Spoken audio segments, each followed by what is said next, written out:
വെറും 6 റൺസിനാണ് ഇന്നലെ മുംബൈ കളി തോറ്റത്. 99% ജയിച്ച മത്സരമാണ് മുംബൈ കൊണ്ടുപോയി കളഞ്ഞത്. പാണ്ഡ്യയുടെ അഹങ്കാരം മാറിക്കിട്ടിയെന്നാണ് ആരാധകർ പറയുന്നത്. ഇന്നലെ കളി നടക്കുന്ന സമയത്ത് ബുംറയും പാണ്ഡ്യയും തമ്മിൽ ചെറിയ പ്രശ്നമുണ്ടായിരുന്നു.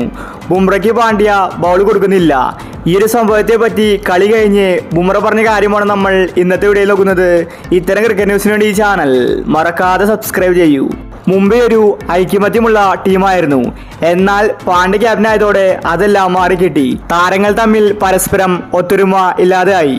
ഇതിന് കാരണം പാണ്ഡ്യയുടെ അഹങ്കാരം തന്നെയാണ്. പാണ്ഡ്യയുടെ സ്വഭാവം ആർക്കും തന്നെ ഇഷ്ടപ്പെടുന്നില്ല. ഇന്നലെ കളി കഴിഞ്ഞ് ബുംറ പറഞ്ഞത് ഇങ്ങനെയായിരുന്നു: ഞാൻ ശരിക്കും ഡിസപ്പോയിന്റഡ് ആണ്. പാണ്ഡ്യയുടെ ക്യാപ്റ്റൻസി എനിക്ക് ഇഷ്ടപ്പെടുന്നില്ല. അവൻ തോന്നിയ പോലെയാണ് കാര്യങ്ങൾ ചെയ്യുന്നത്. എനിക്ക് എന്തുകൊണ്ടാണ് അവൻ ബൗളിംഗ് തരാത്തതെന്ന് എനിക്ക് വ്യക്തമല്ല. പാണ്ഡ്യ ചെയ്യുന്നത് ശരിയായ നടപടിയല്ല. ഞാൻ ഇക്കാര്യം രോഹിതിനോടും പറഞ്ഞിട്ടുണ്ടായിരുന്നു. എന്നാൽ പാണ്ഡ്യ കേട്ട ഭാവം നടിക്കുന്നില്ല. വളരെ മോശം ബിഹേവിയറാണ് പാണ്ഡ്യയ്ക്ക്. ഇപ്പോഴാണ് ഞാൻ രോഹിത് എന്ന ക്യാപ്റ്റന്റെ മഹത്വം നോക്കിക്കാണുന്നത്. രോഹിത് എനിക്ക് നല്ലൊരു സപ്പോർട്ടായിരുന്നു. എന്തായാലും തെറ്റുകൾ തിരുത്തി അടുത്ത മത്സരത്തിൽ ശക്തമായിട്ട് തിരിച്ചു വരുമെന്ന് ബുംറ വ്യക്തമാക്കി. മുംബൈയിലെ ഒരു താരങ്ങൾക്കും പാണ്ഡ്യയുടെ സ്വഭാവം ഇഷ്ടമല്ല. പാണ്ഡ്യയുടെ ക്യാപ്റ്റൻസി വളരെ മോശമാണെന്നാണ് അവർ പറയുന്നത്. അതുമാത്രമല്ല, പാണ്ഡ്യ അഹങ്കാരിയാണ്. ഗുജറാത്തിലായിരിക്കുമ്പോൾ നമ്മളത് കണ്ടതാണ്. ഇന്ത്യൻ ടീമിലായിരിക്കുമ്പോൾ പോലും പാണ്ഡ്യ മോശം ബിഹേവിയറാണ് കാഴ്ചവെക്കാറ്.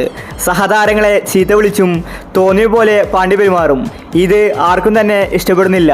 പാണ്ഡ്യയുടെ ക്യാപ്റ്റൻസി വ്യത്യസ്തമാണ്. അവന് തോന്നിയ പോലെയാണ് കാര്യങ്ങൾ ചെയ്യുന്നതെന്നാണ് ബുംറ പറയുന്നത്.